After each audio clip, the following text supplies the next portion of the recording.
Una sa lahat, nauwi sa madugong krimen ang inuman ng dalawang grupo na ito sa Mandaue City, Cebu. May isang lalaki na lumapit sa kabilang grupo at pinagsasaksak na lang ang isa pang lalaki.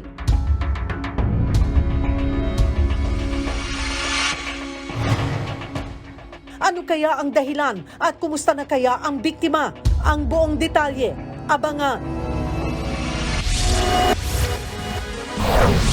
Narating iba pang malalaking balita sa Frontline. Mga barko ng Pilipinas sa resupply mission sa Ayungin Shoal, tila akbang bobombahin ng tubig ng China Coast Guard.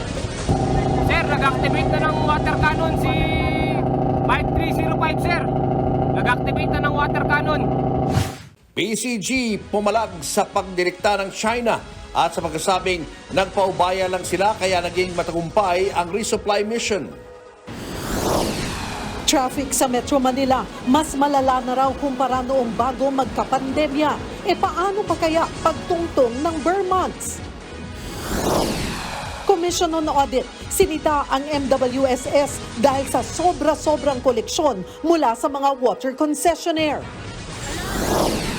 Residential area sa Caloocan nasunog. 10 buwang gulang na sanggol patay matapos mabitawan ng kanyang ina habang lumilikas. Ilang aso na ibebenta sana para katayin, sinagip sa Bataan. 8 kabilang ang mga bata na iwang nakabitin matapos pumalya ang sinakyan nilang cable car sa Pakistan. Aktual na pagsagip sa pulsa video. At final 12-man roster ng Gilas Pilipinas na lalaban sa FIBA World Cup inilabas na.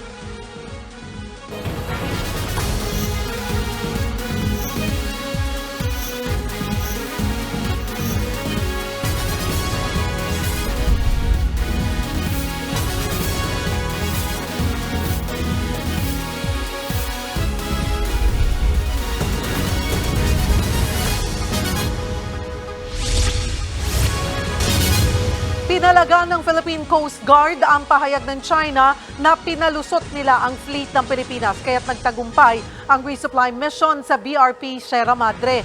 Bukod sa hinarangan, umasta rin ang China na bobombahan ulit ng tubig ang ating puwersa. Nasa frontline na balitang yan si Maricel Halili.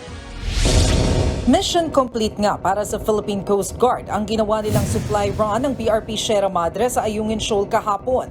Pero gaya ng mga naunang misyon, hindi pa rin ito naging madali. Sa mga video na inilabas ng PCG, kita ang paglayag ng 2 barko ng Coast Guard na nakabantay sa 2 supply boat. Pero nang malapit nang makapasok sa Ayungin, dito na sila sinubukang harangin ng puwersa ng China. Nagsagawa ng dangerous maneuver ang 4 na Chinese Coast Guard vessel at mga nakabuntot ditong militia ships. Kung makikita mo sa video na pinapakita natin ngayon sa screen, no, ang China Coast Guard ay hinaharangan ang Philippine Coast Guard vessel na makadiretso patungo sa Ayungin Shoal at ito yung 2 pilada ng barko and then sa malayo-layo pa kung makalagpas tayo dito, haharangan ulit tayo ng pangatlo pa. Our game plan really is to outmaneuver itong China Coast Guard vessel sa kanilang pagharang sa atin. Sir, nag-activate na ng water cannon si...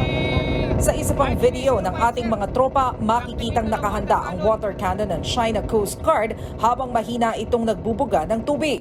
Ang pinagkaiba lang, hindi nito tuluyang inasinta ng tubig ang mga barko ng Pilipinas. Gayunman, malinaw daw ang intensyon ng China.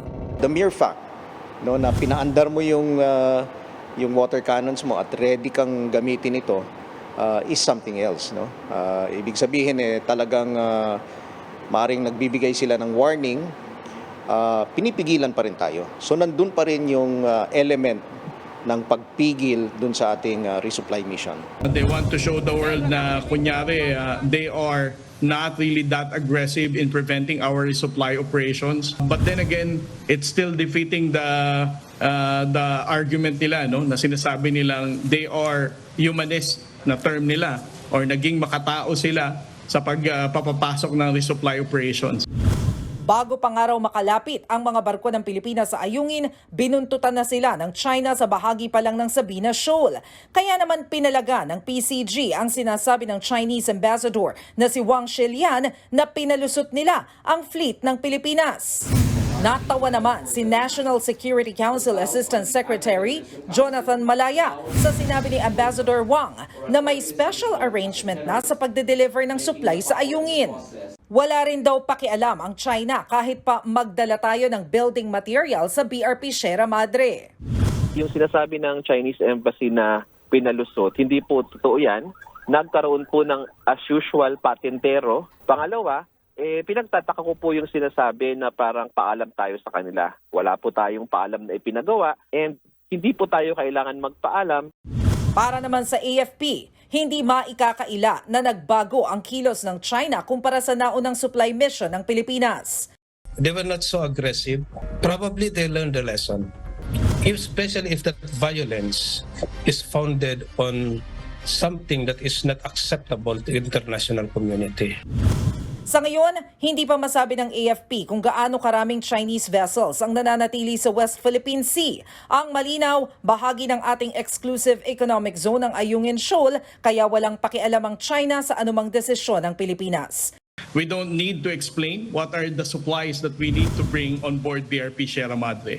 BRP Sierra Madre is an active commissioned Philippine Navy vessel, and that is located in Ayungin Shoal na napapaloob sa ating exclusive economic zone. Nagbabalita mula sa Frontline, Maricel Halili, News 5. Patay ang isang lalaki sa Mandaue City matapos tadtarin ang saksak habang nasa inuman. May malalim umanong galit ang suspect sa biktima. Nasa frontline ng balitang yan, si John Aroa. Sa pool sa CCTV ang mga kalalakihang nag-iinuman sa Barangay Mantuyong, Mandaue City. Alas 2 ng madaling araw nitong Lunes. Maya-maya tumayo ang lalaki na kasombrero, dala-dala pa ang isang baso ng alak at may nakasuksok na patalim sa likod. Naglakad siya papunta sa kabilang mesa. Nilapitan niya ang lalaking nakapula at bigla itong paulit-ulit na inundaya ng saksak. 16 na beses sinaksak ng suspect ang biktima. Tinangkapang awati ng ilang kainuman ang suspect pero maging sila hinabol nito. Nagawa pang tumayo at makalakad ng biktima na kinilalang si Roger Perez, 49 na taong gulang. Pero kinalaunan ay binawian din ng buhay. Base sa investigasyon, paghihiganti ang motibo ng suspect na si Jeffrey Tan, 31 anyos. Sinaksak daw ni Perez, ang father ng suspect, nung ages ago. Lumabas din sa investigasyon, pinagbantaan ng biktima ang nanaksak sa kanya. Nasabihan siya ng kondo, sir, ng biktima na bilisan mo paglaki para isusunod na kita. Kaya sabi din ng suspect, nung bago niya undayan ng saksak yung biktima, sinabihan naman niya ng alala mo pa ba ako? Di naman makapaniwala ang mga kaibigan ng biktima sa nangyaring krimen. Hindi ako makapaniwala. Sino bang mag-aakala na bigla niya magagawa yan? Wala namang biglang nag-away talaga. Ito ring namatay, kampante lang din. Dahil wala naman silang pinag-awayan. Kampante rin ito. Sa tulong ng mga kaanak, agad namang naaresto sa Mandaue si Tan. Tumanggi ng magbigay ng pahayag. Nahaharap siya sa kasong murder. Nagbabalita mula sa Frontline, John Aroa, News 5. 3 sasakyan na ang nadaganan ng truck na nawalan ng preno sa Baguio City. Sa pool sa dashcam ang aksidente. Nasa frontline ng balitang yan, si Gary De Leon. Sa pool sa dashcam ang unti-unting pag-atras ng truck na yan. Sa Leonard Wood Road, Baguio City kaninang umaga. Ilan sandali pa, nagdire-diretso na paatras ang truck. Sumampa ito sa barrier hanggang sa tumagilid at madlaganan nito ang 3 sasakyan. Kasama rito ang kotse ng pamilya Tibes na nagbakasyon lang sa Baguio galing Pampanga. Yung truck nakita namin na umaatras siya. Bumubusina po yung mga naka-forward sa amin na sasakyan kaya lang tuloy-tuloy talaga siya. Dumausdos yung truck hanggang sa amin, hindi na kayang umatras dahil nga traffic hanggang doon sa dulo. Swerte namang nakalabas ang 9 na sakay ng sasakyan bago madaganan ng truck. Wala rin malubhang nasaktan. Pero may kinakailangang isugod sa ospital dahil sa pagtaas ng presyon. 4 pang sasakyan ang nadamay sa insidente. Tulala naman sa gilid ang driver ng truck na kinilalang si Roger Tulabis Tulaban, 41 anyos. Ayon sa pahinante, nabitin umano ang kanilang truck habang paakyat sa kalsada. Galing po kami po dyan, papunta kami ng parkingan po namin. Nandiyan na po kami sa taas, nawalan ng hangin, nawalan ng preno po, tapos umatras na po siya. Ayon sa PNP, papuntang botanical garden ng truck na naglalaman ng dumi ng manok. According sa initial investigation po namin, yung sasakyan dahil ito ay loaded, hindi nakaya siguro yung nakakarga sa kanya. Tapos ito ay umatras, hindi niya nakaya. Posibleng maharap ang driver ng truck sa reklamong reckless imprudence resulting to damage to property and multiple injuries. Pansamantala namang isinara sa mga motorista ang kalsada. Hala! Nagulantang naman kagabi ang mga residente sa Barangay Damortis sa bayan ng Santo Tomas, La Union matapos araruhin ng isang truck ng isang bahay. Base sa investigasyon, nawala ng preno ang truck. Naka-encounter daw siya ng loose brake, kaya isinwerve na lang sa right shoulder. So ayan ma'am, na-bump na, na-hit niya yung bahay ng isang nagangalang Romeo Rapisura ma'am. Tapos yung steel post na sa ng Luelco at isang motorcycle ma'am. Wala namang malubhang nasaktan sa insidente. Puro galos naman ang driver at pahinante na tumalon mula sa truck bago ito bumangga. Nagkaareglo naman ang magkabilang panig. Nagbabalita mula sa frontline, Gary De Leon, News 5. Isang sanggol ang nasawi sa gitna ng paglikas mula sa sunog sa Bagong Silang, North Caloocan. Nabitawan siya ng kanyang ina habang lumilikas. Nasa frontline na balitang yan si Justin Ponsalang.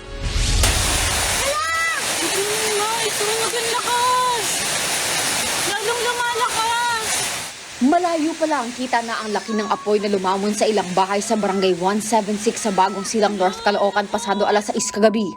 Mas lalo pa itong lumaki, makalipas lang ang ilang minuto. Oh my gosh! Tumulong na rin sa pag-apula ang ilang residente para hindi na kumalat pa ang apoy. Ilang saglit pa, makikita ng inilalabas ng mga bumbero ang 10 buwang gulang na sanggol mula sa nasusunod na bahay.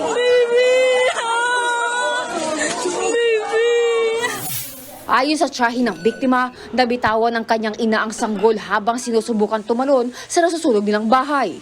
Doon sila sa likod namin dumaan, sa likod ng bahay namin. Tapos, ayun nga doon po, aksidenteng nasabit sa sampay yung baby. Kaya ayun yung sanhi ng pagkabitaw kaya siya nabitawan ng nanay. Isinugod pa sa ospital ang biktima pero idineklara ring dead on arrival. Ayon sa mga rumesponde, mabilis na kumalat ang apoy dahil gawa sa light materials ang mga bahay. Pagdating po natin bilang first responder po, malaki na po talaga yung sunog, sir. Kumbaga, kalat na. Yung sa bahay mismo na pinasukan namin, talagang makipot na Tapos yung kailangan talaga hagdan. Inabot ng 1 oras bago tuluyang naapula ang apoy. Ayon sa mga kaanak ng nasawing sanggol, posibleng nagsimula ang sunog sa isang napabayaang kandila. Dahil nga po sa kandila, yung nagsindi nga po kasi yung pinsan ko sa kwarto nila. Kasi doon po yun madalas nga mangyari, doon madalas magsindi ng kandila pagkagabi tuwing alas 6. Di rin namin namalaya na gano'n na nangyari sa kwarto na nasunog. 6 na pamilya ang naapektuhan ng sunog. Inilikas na muna sila sa covered court ng barangay. Nagbabalita mula sa frontline, Justine Ponsalang, News 5. Trauma ang inabot ng isang Koreano matapos mabiktima ng mga snatcher sa Makati. Hinala raw ng asawa ng biktima, minamanmanan na sila ng mga salarin bago ang krimen. Nasa frontline ng balitang yan, si Gary De Leon.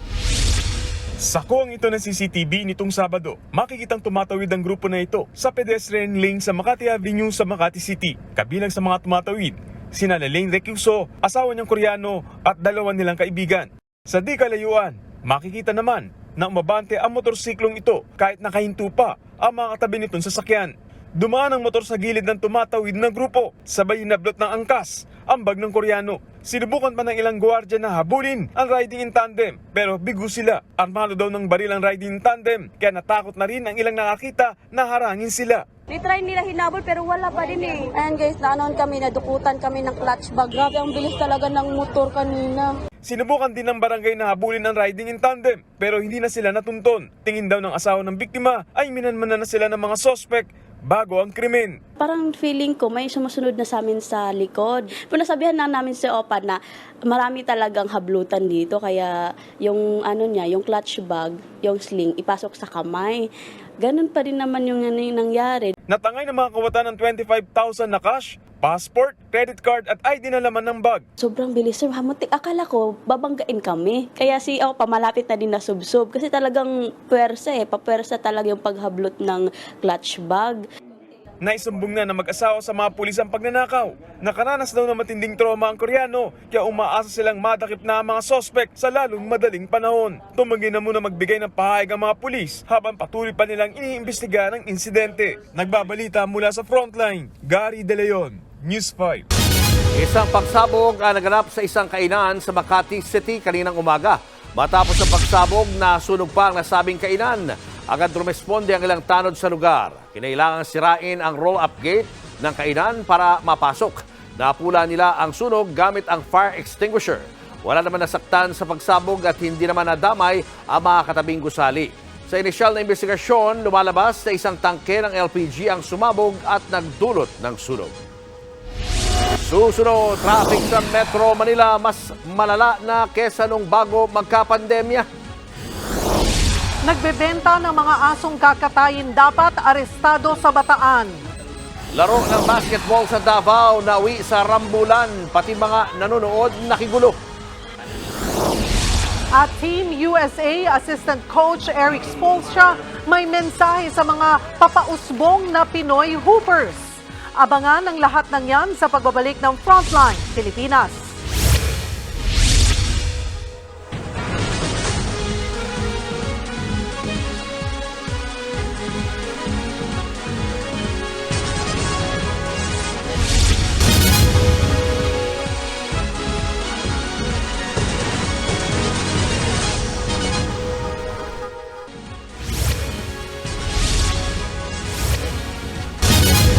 Mas malala na ang traffic ngayon sa Metro Manila kesa bago magkapandemya. Yan ang inamin ng MMDA matapos ang kaliwat ka ng reklamo sa usad pagong ng traffic. Live mula sa EDSA Reliance, nasa frontline ng balitang yan si Jenny Dongon. Jenny, matindi pa rin ba ang traffic sa mga sandaling ito?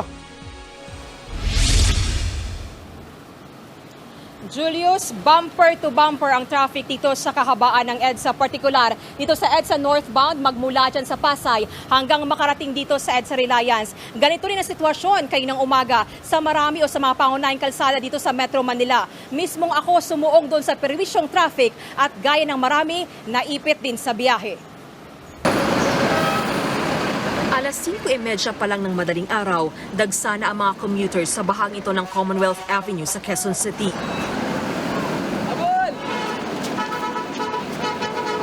Nagmamadaling sumakay ang karamihan para di abutan ng siyam-siyam na biyahe kapag rush hour na. Isa sa mga yan ang HR personnel sa Angelica. 2 oras ang palugit niya sa biyahe papasok ng opisina sa Banawe, Quezon City. Pahirapan kasi ang pagsakay at kabado siyang malate. Araw-araw naman po traffic kaya ang hirap po talaga. Kung hindi ka makikipag-agawan, wala. Lagi ka talagang late sa trabaho. Paano pag pumasok at pagod na? Pagod na po. Sumama kami kay Angelica sa kanyang biyahe. Pagpasok ng jeep, siksikan agad. Makalipas ang 15 minuto kaming nakaupo sa jeep, halos hindi rin umusad ang aming sinasakyan. Ang nakasabay naming si Tita, napailing na lang. Hindi kami nahirapan sa trabaho, nahirapan kami pagpasok at pag-uwi. Ang ilan, imbis na ma-stress dahil sa traffic, natulog na lang. Pero pagdating namin sa Quezon Avenue, may mga hindi na nakatiis. Pagka ganitong daloy ng sasakyan, kailangan mo na lang bumaba. Opo. Matapos ang higit 1 oras na biyahe namin, Angelica, nakarating kami sa Banawe. Sasakay na sana kami ng isa pang jeep, pero dahil walang dumaraan, naglakad na lang kami ng 1 kilometro. Ang sitwasyong yan, hindi nalalayo sa bumper-to-bumper traffic sa EDSA. 8:30 ng umaga, usad pagong na ang mga sasakyan. Ang biyahe namin mula EDSA Nepa Q-Mart hanggang EDSA Ayala, 11 kilometers lang naman ang layo. Pero inabot kami ng higit 1.5 oras. Hanggang sa rush hour ng gabi, nakabuburyong din ang bagal ng traffic. Aminado ang Metro Manila Development Authority sa problema ito ngayon sa EDSA. Dulot daw ito ng pagdami ng mga sasakyan sa EDSA. 428,000 ang bilang ng mga sasakyan na dumaraan sa EDSA kada araw. Mataas na bilang kumpara sa 405,000 bago magpandemya. Halos doble na rin ito sa kapasidad ng EDSA na 240,000 vehicles lang. Sa mga sasakyang yan, 165,000 ang mga motorsiklo, 400 ang mga bus sa EDSA carousel, at ang malaking bilang, private vehicles na. Bukod dito, nagpapabagal din sa traffic ang kaliwat ka na aksidente at banggaan. Gaya nilang kagabi sa EDSA, 7 ang naitalang vehicular accident.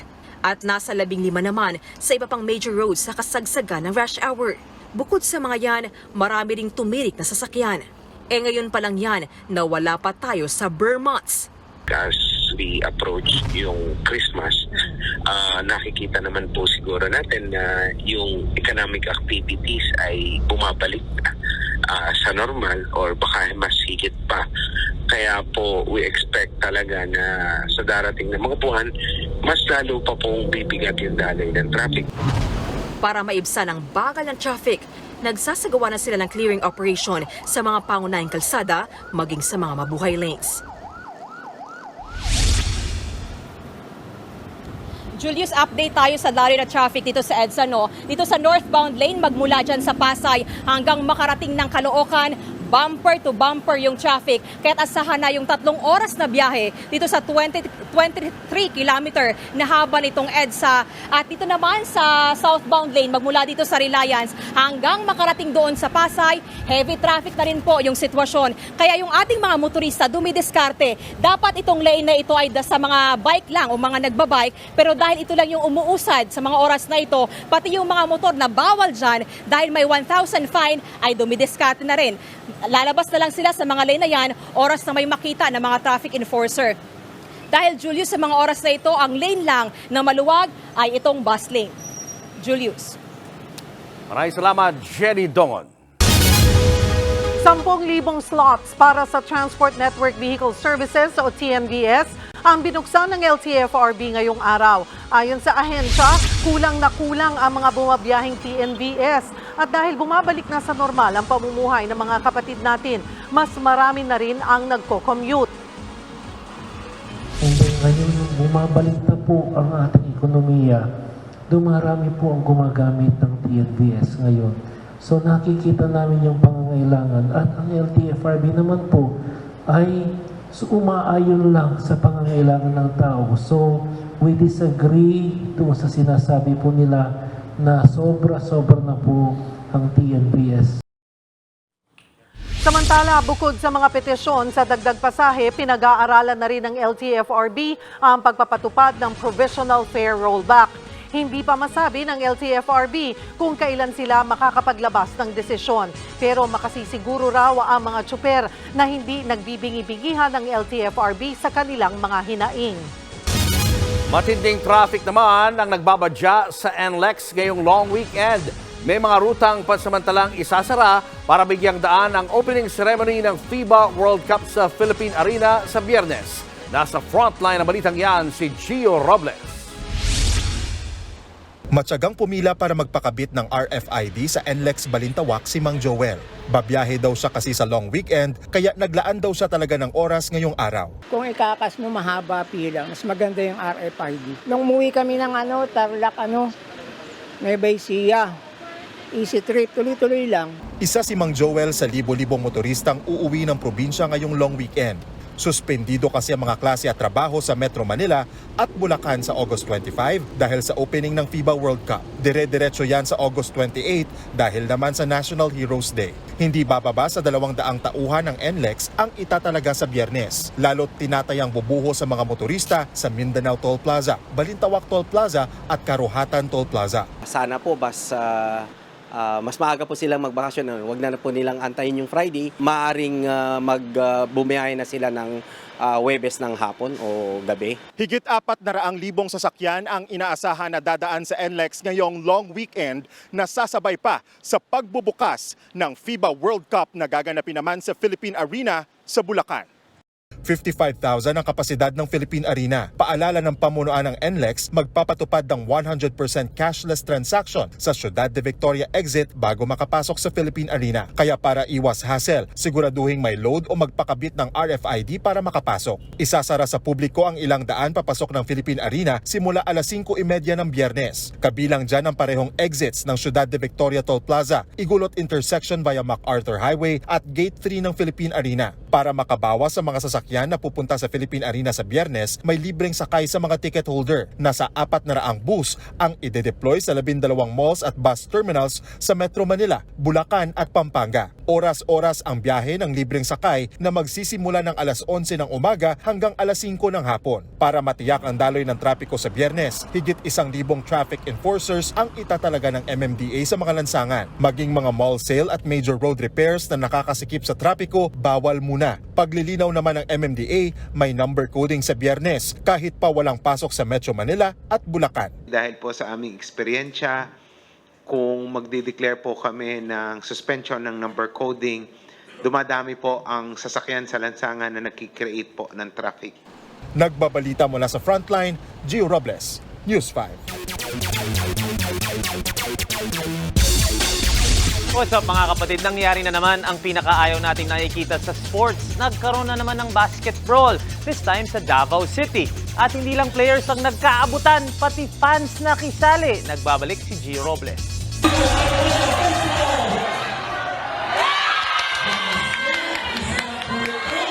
Masaya pa ang eksena sa larong ito sa isang liga sa Barangay Maa, Davao City kagabi. Pero ang laban sa pagitan ng Purok 31 at Purok 18 nauwi sa all-out rambulan nang may isang sumugod sa court. Pati mga nanonood nakisali na sa bakbakan.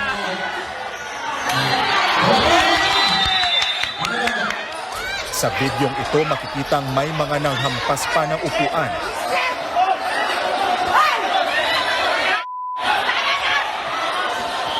May isang player din na kinuyog sa gitna ng court. Pinagtulungang pagtatadyakan ang player habang nakahiga sa court. Kinilala ang biktima na si Jovel Albaracin, manlalaro ng Purok 31. Itong itabuan, pinakalit lang ba? Hindi ko na malaya na ganun pala ang nangyari. May isang lalaki lang na pumasok papunta sa akin. Ayun na lang ang pangyari. Nabubog na ako at nakarating na ako sa gitna. Basketball lang sana ang sadya namin pero yun na ang nangyari. May black eye at sugat sa mukha si Jovel matapos ang insidente. Kaninang umaga, ipinatawag ng barangay chairman ang dalawang kampo. Depensa ng grupong sumugod kay Jovel, ang kabilang team ang nauna. May pagkahambugero si Albaracin. Ang ginawa niya, sa pagkayabang niya, sinipan niya si Mikay. Yung kasama namin. Sinipan niya. Siyempre, sino naman ang hindi magagalit? Yun ang naging dahilan ng pagkagulo. Sa pa dyan, ang pinakamali dyan ang management. Kasi bias eh. Bias ang management at saka ang referee. Desidido naman ang kampo ni Jovel na magsampa ng kaso sa mga nambugbog sa kanya. Kinokonsulta pa ang Davao City Sports Office kung ipagpapatuloy pa ba ang nasabing liga. Pero kung ang kapitan ng barangay ang tatanungin, kung ako ang magdesisyon, pinahinto ko kung hindi ma-resolve muna ang problema. Kung ano yung desisyon ng city, o sa akin, pahinto muna yung mga ball games. Nagbabalita mula sa Frontline, Gio Robles, News 5. Alam natin lahat na andito si Philam coach Eric Spoelstra dahil assistant coach siya ng Team USA. Pero sinulit na din ang kanyang bisita at nagpa-basketball clinic. At syempre may mga appearance din ang ilang NBA stars. Nasa frontline ng balitang yan, si Marty Bautista. Star-studded ang homecoming basketball clinic ni Team USA assistant coach Eric Spoelstra sa Taguig kaninang umaga. In attendance sa clinic sina NBA Young Guns, Tyrese Halliburton, Cam Johnson, Mikal Bridges at Anthony Edwards. Kaya ganado ang mga naimbitahang high school at college Pinoy hoopers na magpakitang gilas. Pinaalalahanan sila ng Philam coach na huwag aksayahin ang mga oportunidad na mas lalo pang mag-improve. Just try to maximize every single opportunity in this game. And if you have access to an outdoor court and your friends are available, or your parents, or a brother or a sister, try to shoot an extra 200 or 300 shots a day. Every team always needs good shooters. There's no shortcut to it. You have to work on it, spend extra time with it outside of practice. Pangunahing misyon ni Coach Po at ng Team USA ang mabawi ang FIBA World Cup kasunod ng kanilang 7th place finish noong 2019. We feel like we're ready, but we understand how challenging it is. These are the best countries in the world. It's truly become a global game. That's the beautiful thing about it. The game now is in every region of the world. The popularity is incredible. Excited na raw ang Philam coach na mas makita at maramdaman pa ng Team USA ang sinasabing pagmamahal ng Pilipinas sa basketball. I've tried to explain it to everybody, but unless you actually come to Manila and really experience it, it's tough to articulate that. And we've only been here for 24 hours, and all the players now understand what I was talking about. Target din manood ni Spoelstra ng mga laro ng Gilas Pilipinas. I'm going to try to catch a game. Coach Tim and I have connected. I hope to meet up with Coach Chot as well. But I haven't seen a whole lot of them. But I'm looking forward to watching them play and watching them compete. These next couple weeks. Nagbabalita mula sa Frontline, Marty Bautista, News 5.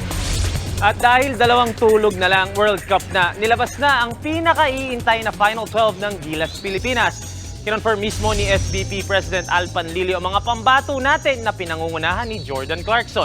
Makakasama niya ang big men na sina Kai Soto, AJ Edu, Junmar Fajardo at Japet Aguilar. At syempre hindi magpapauli ang guards and forwards natin. Andyan sina Renz Abando, Jamie Malonzo, Scotty Thompson, Dwight Ramos, CJ Perez, Kiefer Ravena at Roger Ray Pogoy. Star-studded ang ating Final 12 mga kapatid, pero huwag natin kakalimutan din ang efforts ng lahat ng nakasama sa pool. Nag-ensayo at tumulong mag-prepare ang mga players natin para sa bakbakan simula Biyernes. Carl Anthony Towns, kabahan ka na. Huwag kayong alis, sports pa tayo mamaya.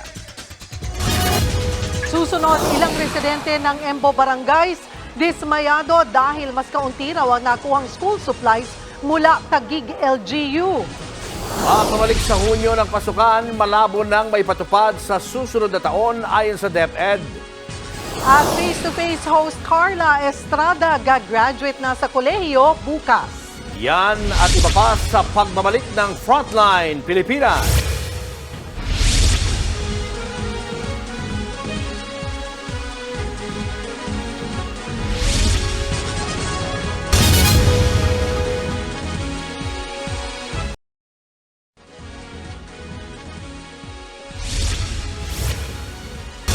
Sabay na namahagi ng mga school supplies kanina sa Pembo Elementary School ang Makati at Taguig LGU. Ang ilang residente dismayado dahil mas kaunti raw ang nakuha nilang school supplies mula sa Taguig LGU. Nasa frontline ng balitang yan, Simon Gualvez.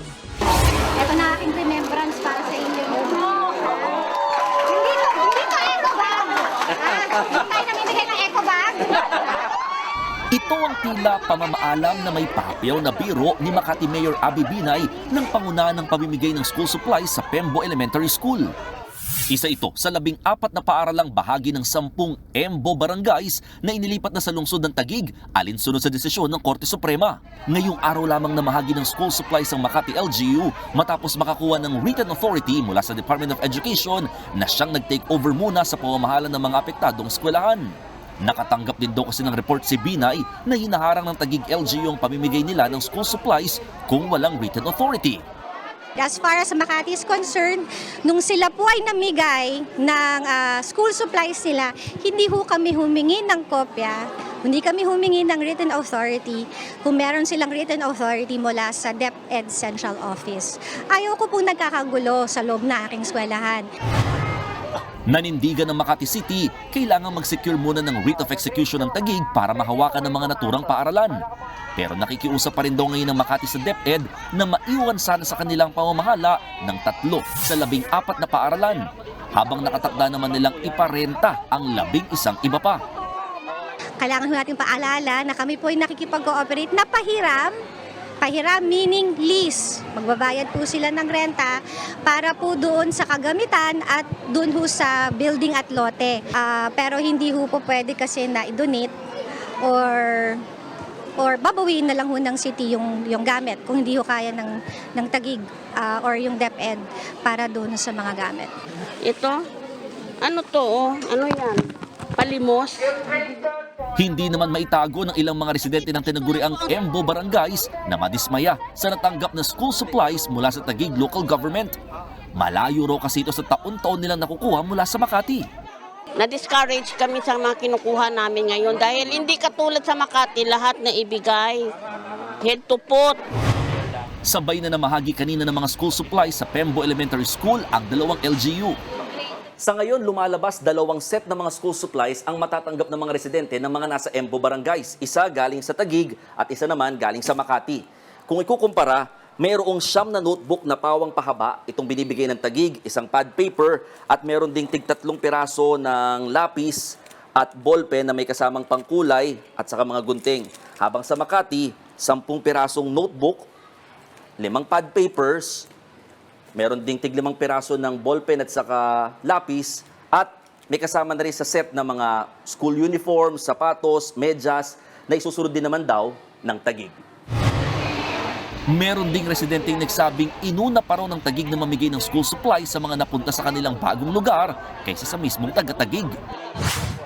Pero sa ginawang pamamahagi ng school supplies si Taguig Mayor Lani Cayetano sa Pitogo High School kahapon, ipinagmalaki nito na hindi sila nagkukulang sa mga tulong na ibinibigay din sa kanilang mga estudyante. Gusto ko pong ipahayag sa inyong lahat that for more than a decade already, nagbibigay po ang lungsod ng Taguig ng kompletong kagamitan sa ating mga estudyante.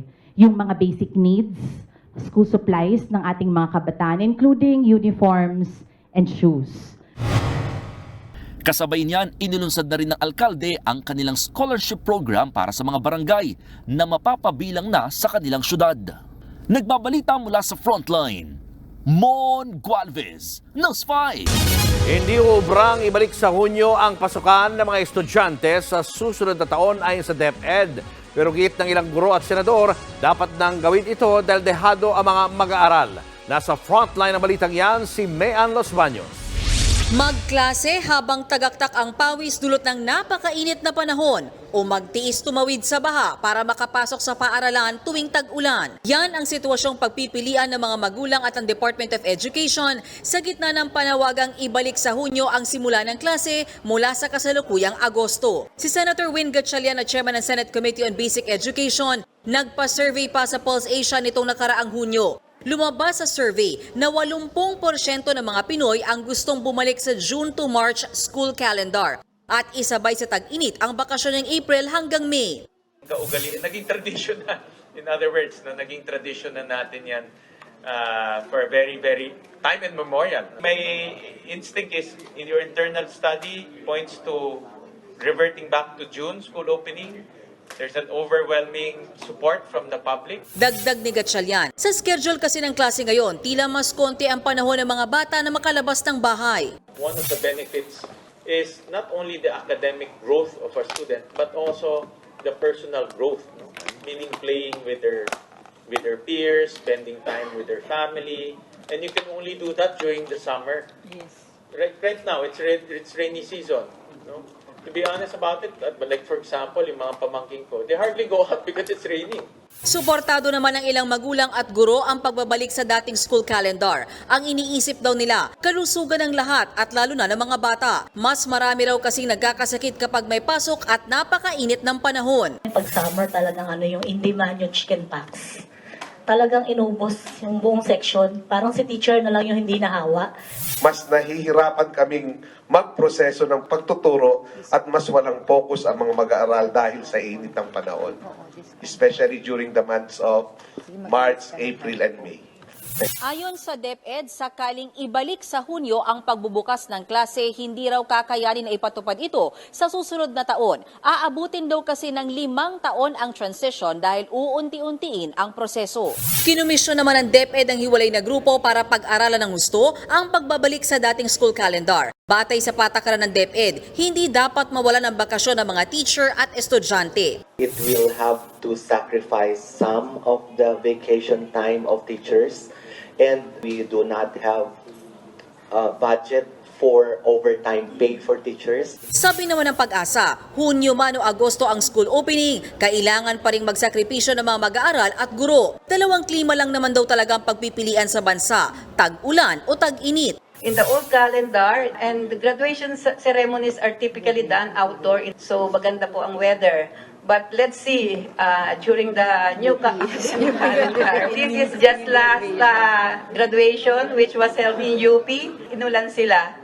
Bukod dyan, lumabas din ang isa pang problema na malalang siksikan sa mga klase sa junior at senior high school. Sabi ng DepEd, 159,000 classrooms ang dapat itayo pa, pero kailangan ito ng 397 billion pesos. Ang problema, 10 billion pesos lang inila ang budget sa construction ng mga classroom. Kaya panandali ang solusyon, 3 shifts ng klase at pagrerenta sa mga pribadong paaralan na nagsara dahil sa pandemya para madagdagan ang classrooms. Nagbabalita mula sa Frontline, Mean Los Baños, News 5.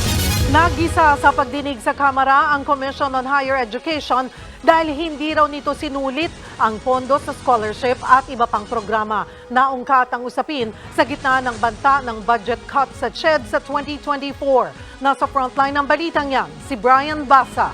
Edukasyon! Edukasyon! Karapatan ng mamamayan! Ito ang sigaw ng ilang grupo ng mga estudyante sa labas ng batasang pambansa sa Quezon City. Kontra sila sa panukalang bawasan ang pondo ng Commission on Higher Education para sa 2024. Totoong may malasakit kayo sa mga kabataan. Ang dapat na inuunan nyo ay ang pagpapondo sa sektor ng edukasyon. Hindi na dapat namin nililimos sa inyo ang aming budget. Hindi na dapat namin pinagmamakaawa ang mga social services katulad ng edukasyon.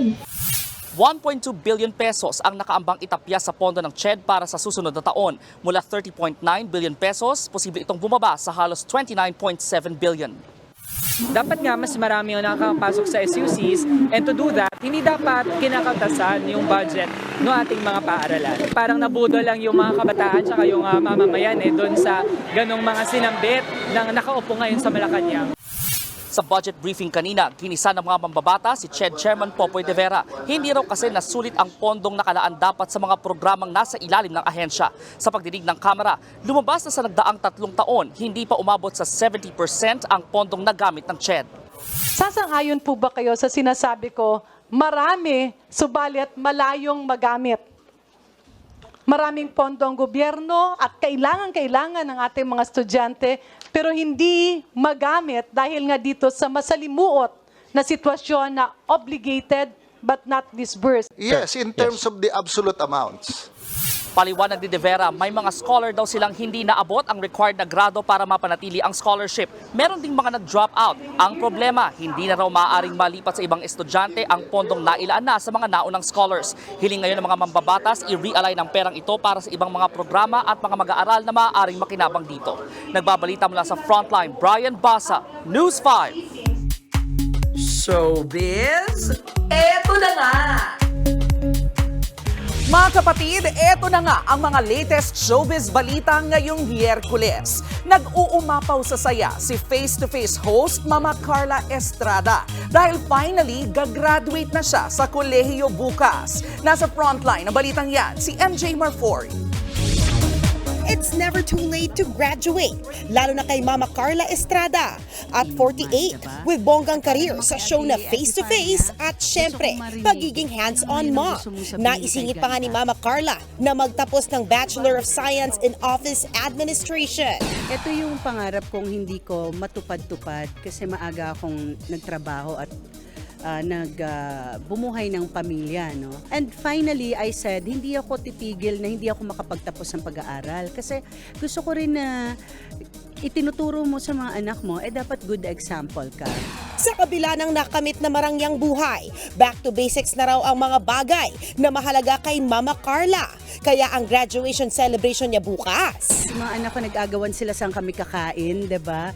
So nauwi kami sa bahay dahil parang intimate yung nangyayari and talaga napaka-importante sa amin. Gusto namin sa amin lang. So sabi, nag-decide kami ni Daniel na sa bahay na lang kami after. Hindi lang daw regalo sa kanyang sarili ang makapagtapos at magkaroon ng diploma dahil regalo rin ito ni Mama Carla sa kanyang mommy Thelma. Ito din ang pinakamaganda kong gift sa nanay ko. It's her 79th birthday on August 29. So, surprise ito sa kanya. I'm going home to Tacloban on the 28th. And then there's a big party for her on the 29th. So, surprise sa kanya yung aking picture, graduation picture. Kung ang pamilya ni Carla punong-puno ng atensyon niya, paano naman kaya ang love life niya? Hindi yan priority. Basta't nandyan lang. Oo. So, meron ngayon? Oo, meron ngayon. Baka bukas wala. At dahil hindi nga priority ang puso, tutok siya ngayon sa pagtulong sa mga itinatampok nila sa face-to-face. Iniingatan na namin because ayoko naman magmukhang gusto mo lang mag face-to-face baka sakaling matulungan ka ni Ma'am She Carls. Okay, don't get me wrong, na iintindihan natin at nalalaman natin sino talaga yung mga karapat-dapat na tulungan. Ito yung mga halos di ng mga makalakad o wala na talagang kapasidad na kumilos at kumita pa or more on inspirational din yung buhay nila. Sarap din kasing tumulong yung walang-wala na yung tao pero naririnig mo ang storya niya, tinutulungan pa niya yung iba. Napapanood ang face-to-face weekdays, 11 a.m. bago ang EAT. Nagbabalita mula sa Frontline, MJ Marfori, News 5. Eto pa nga, nilinaw ng always trending love team ni na Francine Diaz at Seth Fedelin o Franceth ang real score sa kanilang relasyon. Sa isang pahayag, giniiti Francine na magkaibigan lang sila ni Seth. Dahil sa papatapos na nilang mega serye na Dirty Linen, totoong mas lumalim lang ang kanilang relasyon. Yan din ang sabi ni Seth. Pero hindi pa raw nila priority ang romantic relationship. Hindi naman daw nila sinasara ang kanilang mga pintuan sa pag-ibig. Muli naman silang magsasama sa isa pang Dreamscape serye na Fracture. Susunod, Commission on Audit pinuna ang labis na koleksyon ng MWSS sa Maynilad at Manila Water. Bagong guidelines ng Interagency Council Against Trafficking para sa mga daraan sa immigration, inilabas na ano-anong dokumento na nga ba ang required ipakita. At mga asong ibebenta sana para katayin nasagip sa Bataan. Tutok lang mga kapatid, magbabalik pa ang Frontline Pilipinas.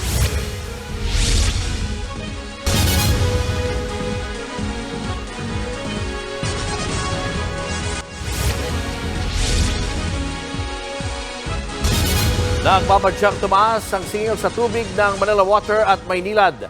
Sobra kasi ang nasingil ng MWSS na koleksyon sa dalawang concessionaire. Nasa frontline ng balitang yan si Shaila Francisco. Halos 850 million pesos. Ganyan kalaki ang sobrang nakolekta ng Metropolitan Water Works and Sewerage System o MWSS sa Maynilad at Manila Water mula 2019 hanggang 2022. Lumabas yan kasunod ng pagsusuri ng Commission on Audit sa ahensya. Sa datos ng COA, higit kalahati ng 850 million pesos ay ginastos para sa kaliwadang project at Ipo Watershed Development Program. Ang tira, ginamit na pampasweldo sa Bantay Gubat Program. Ayon sa COA, lampas na yan sa limit na itinakda ng kasunduan ng MWSS sa Maynilad at Manila Water. Hindi yan sakop ng pwedeng kolektahin. Dahil malinaw na tanging mga utang at pampondo sa taunang inaprobahang budget lang ang pwedeng kuhanin ng MWSS. At kahit magagawa ito ng MWSS, kailangan pa rin ng permiso ng Department of Finance na hindi na ipresenta ng ahensya. Dahil dyan maituturing daw na irregular ang koleksyon na kalaunan papasanin ng consumer sa pamamagitan ng dagdag singil. Ayon sa United Filipino Consumers and Commuters, hindi makatuwiran na ipasa yan sa consumers, lalo na't advance payments para sa kaliwadam ito na hindi pa naman tapos na proyekto. Sinisingil kahit hindi pa nagagawa ang mga proyektong ito. Alam mo, ang tubig ay buhay. Subalit ang presyo nito ay nakamamatay sa ating mga water consumers. Ganyan kabigat. Mismong sa MWSS kasi nanggaling. Ngayong taon pa lang, binabayaran na ng mga customer ng Maynilad at Manila Water ang mga proyektong yan. Pumapatak sa 81 centavos kada cubic meter ang dagdag singil sa bawat customer para lang sa kaliwada. Ayon pa sa MWSS, magpapatuloy ang paniningil hanggang 2037. Posibleng tumaas pa ito depende kung sumobra ang gagastusin. Nagbigay tayo ng investment, kailangan i-spread out natin yan, no? Mas maganda, mas mahaba para mas maliit yung impact niya sa tariff. Giit naman ng MWSS, walang irregularidad sa kinokolekta nila para sa kaliwada. May mga hindi talagang inaasahang gastos tulad ng pagproseso ng permits, pagbili ng lupa at resettlement ng mga apektadong pamilya na hiwalay sa aprobadong budget. Ang tinitingnan po kasi siguro ni COA is syempre meron tayong annual budget sa MWSS. At itong mga cost components na sinasabi niya katulad nung standby cost ng kaliwa and other expenses, ito po kasi hindi mo ito mapo-foresee. Wala pang pahayag ang MWSS hinggil sa IPO Watershed Development at Bantay Gubat, pero handa daw sila klaruhin ang mga issue sa COA. Hindi pa malinaw kung maibabalik sa consumers ang sobrang singil. Nagbabalita mula sa Frontline, Shaila Francisco, News 5. Inilabas na ang bagong guidelines para sa mga babiyahe palabas ng Pilipinas. Para raw ito iwas lituhan lalo na pagdating sa immigration. Nasa frontline ng balitang yan si Marlene Alcaide. 5 araw magbabakasyon ang pamilya Patalud sa Japan. At bukod sa mga bagahe, bit-bit din nila ang isang envelope na puno ng mga dokumento. Nag-ask sila ng overseas employment certificate, ganyan. Tapos yung financial status ko, like yung maintaining balance each month, kailangan dinala ko rin po yun. So parang sure na hindi ka ma-cut off or ma-offload, di ba? Ilang linggo raw trinabaho na magkakapatid ang mga papeles, lalo't palaging laman ng mga balita ang iba't ibang jahing kwento ng mga pasaherong na offload dahil walang maipakitang dokumento gaya ng diploma o yearbook. As an employee or a tourist, parang hindi naman siya dapat ganun kahigpit. Kasi nandun ka nga, di ba, for leisure.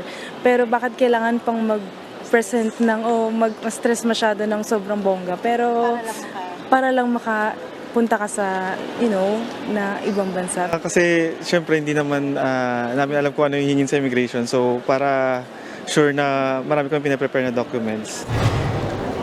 Kaya naman para matapos na ang kalituhan at takot ng publiko, naglabas ang Interagency Council Against Trafficking o IACAT ng revised guidelines para sa mga biyaherong daraan sa immigration.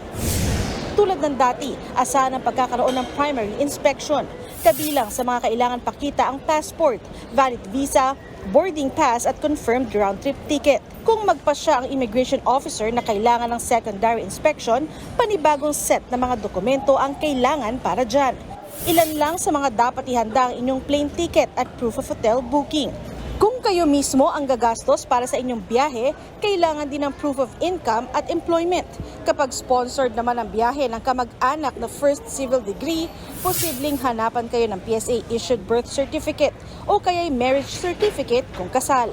Ibang requirements din ang kailangan kapag fourth civil degree of consanguinity or affinity. Kung hindi ka mag-anak ang sponsor ng pasahero, kakailanganin ng notarized na original support and guarantee mula sa Embahada ng Pilipinas, consulate o honorary consulate sa bansa kung nasaan ang sponsor. Paano kung ang karelasyong banyaga ang sponsor ng trip? If they have been together for so long, they may show proof po of their relationship. That could be photos, that could be any document po. And of course, tinitingnan din po yung financial capacity ng sponsor to support the travel. Tinitingnan din po who the sponsor is.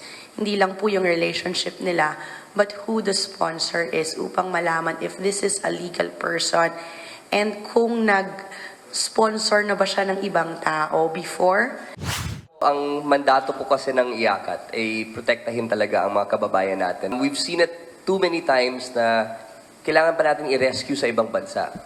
So for us, kailangan muna natin i-screen dito pa lang sa Pilipinas. No? And this, as I said, is not a curtailment of the right to travel, but really it's an enforcement of policy that we believe fits our culture. Na dito pa lang, pinoprotektahan na natin yung mga kababayan natin.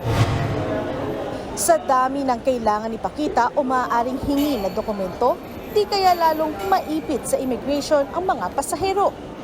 We believe na itong mga documentary requirements will be shown, and it will only take a matter of 45 seconds to scan and to validate all the documents. Pero at least alam na po ng mga kababayan natin kung ano dadalhin nila. So that way, if we raise awareness and we inform everybody kung ano talaga ang kailangan dalhin, mapapabilis po yung proseso. Umaasa naman ng DOJ at Bureau of Immigration na maiintindihan ng publiko ang ginagawang paghihigpit na ito, lalo pat malaki raw ang problema ng Pilipinas pagdating sa human trafficking. Epektibo ang bagong guidelines sa September 3. Nagbabalita mula sa Frontline, Marlene Alcaide, News 5. Mga kapatid, usapang travel muna tayo. At ang take-off natin sa ating K-Alaman, ang mga airport. Ano nga ba ang kauna-unahang airport sa mundo? Sa maraming tala, sinasabing ang College Park Airport sa Maryland, USA, ang first ever airport sa kasaysayan. 1909 yan, nang binuksan ng magpalipad at magland ng eroplano rito ang isa sa mga father of aviation na si Wilbur Wright. Sa Pilipinas, itinuturing na kauna-unahang paliparan ang Grace Park Airfield na binuksan taong 1935. Opo, ito po yung Grace Park ngayon sa Caloocan. Gamit pa ito noon ng Philippine Aerial Taxi Company na kalaunay tinawag na Philippine Airlines. Nasira lang ito noong sumiklab ang Second World War. Isa pang dating paliparan ay ang ngayon pinapasyalan ng Ayala Triangle na ngayon ay nooy tinatawag na Nilsson Airfield. Nasira rin po yan ng World War II. Pero kung ang pag-uusapan ay ang pinakamalaking paliparan, dito po sa Pilipinas, nangunguna pa rin dyan ang Ninoy Aquino International Airport o mas kilala bilang NAIA na may 3 terminals. Sa ngayon, patuloy pa rin ang pag-aayos at pagpapaganda ng nasabing paliparan. Pero kung pagandahan lang din naman sa mga mahilig mag-travel, sigurado sasang-ayon din po kayo na ang Changi Airport sa Singapore ang best airport in the world. Ayon na rin po yan sa taunang World Airport Awards. Pang-12 beses na ngang na-award yan sa Changi. Paano ba naman kasi ang paliparang ito? Tourist spot na rin kung maituturing sa dami ng mga atraksyon sa loob. Tulad na lang ng kanilang iconic indoor waterfall na pinakamataas sa buong mundo. Amazing, no? O mga kapatid, kung excited ng mag-travel, huwag na huwag pong kakalimutan ang mga requirements sa biyahe. Pati na rin po ang araw-araw naming paalala. Always remember, ang K-Alaman ay K-Yamanan. K-Okay. Susunod, ngayong magpapasukan mga chikiting pinag-iingat sa banta ng bad cholesterol. At kilalanin ang Australian na tatayo bilang bagong head coach ng Philippine Women's National Football Team. Marami pa kayong mga balitang dapat malaman sa pagbabalik ng Frontline Pilipinas.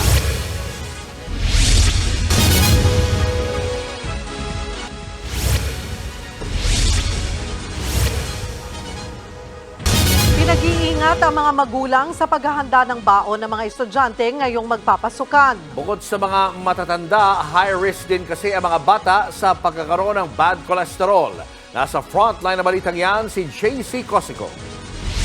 Ngayong magpapasukan, uso ang mga paghahanda ng baon sa mga chikiting. Meron din mga bumibili ng pambaon. Pero mga mommies, bantayan ang pagkain ng mga bata. Gaya ng matatanda, pwede rin magkaroon ng mataas na level ng bad cholesterol ang mga chikiting. Kung yung bata meron kamag-anak, parents, no? First degree relative na namatay or nag-heart attack at a young age, less than 45 years old, dapat i-screen na rin yung batang yun kasi there's a chance na namanan ng bata. So high risk siya. Sa pag-aaral ng DOST Food and Nutrition Research Institute, 47.5% o halos isa sa bawat 2 Pinoy ang may mataas na level ng bad cholesterol. Nagiging sanhi yan na sakit sa puso at cerebrovascular diseases gaya ng stroke na kabilang sa mga nangungunang sanhi na pagkamatay sa Pilipinas. Napakapal po niya mga ugat natin. Pag kumapal ang mga ugat natin po, na pupababa yung pagdaloy ng dugo doon. At maaari pa pong magbara. Pag nagbara po ang ugat natin sa brain, ang tawag po doon ay stroke. Pag nagbara po ang ugat natin sa puso, yun po ang tinatawag na heart attack. Pwede po siyang makamatay o maka-disable. It could be fatal or can lead to disability. Kaya payo ng mga doktor sa mga magulang, tamang pagkain ang ihain sa mga anak. Kung masasanay po tayo sa mga mantika, sa mga processed food na ganyan po, paglaki po natin, ang tendency natin yung pa rin ang kakainin natin. Choose a healthy diet for your children and then they will grow into healthy adults. Di rin daw nakikita sa itsura kung mataas ang bad cholesterol ng isang tao. Please, kung gusto nyo pa malaman ng cholesterol nyo, magpa-check po kayo ng blood cholesterol. Kahit po sabihin natin medyo mahal yung maintenance meds, naku, mas mahal po ma-ICU. Nakasalalay din daw sa lifestyle ang level na ating kolesterol. Kaya kung mamimili, ugaling i-check ang nutrition label ng pagkain. Umiwas sa mga pagkain may trans fat na nagpapataas ng bad cholesterol. Bukod sa pagkain ng mga masustansyang pagkain, kung magluluto, yung canola, soy o corn oil ang gamitin. Wag sana olive oil. Hindi po siya pwedeng makatikim ng heat. Pag pinagluto nyo yung olive oil, masisira siya. Hindi niya makukuha yung health benefits niya. From the bottle, ilalagay mo sa salad mo yung oil na yun and then you eat it like that. Hindi ho siya pinangluluto because masisira siya. Gawin din daw regular ang pag-ehersisyo. Nagbabalita mula sa Frontline, JC Cosecon, News 5. Mga kapatid, nag-announce na ang Philippine Football Federation kung sino ang magiging bagong head coach ng Pilipinas. Si Coach Mark Torcaso na isang Aussie din ang papalit kay Coach Alan Stachich. Si Torcaso ang reigning Coach of the Year sa Women's A-League ng Australia. Ngayon na may bagong coach ng Pilipinas, pwede na magsimula ang kanilang preparasyon para sa Asian Games na magaganap sa susunod na buwan at ang AFC Olympic qualifiers naman sa October. Good luck sa ating Pilipinas. It's your sports Tito Mikey Reyes. Peace and love.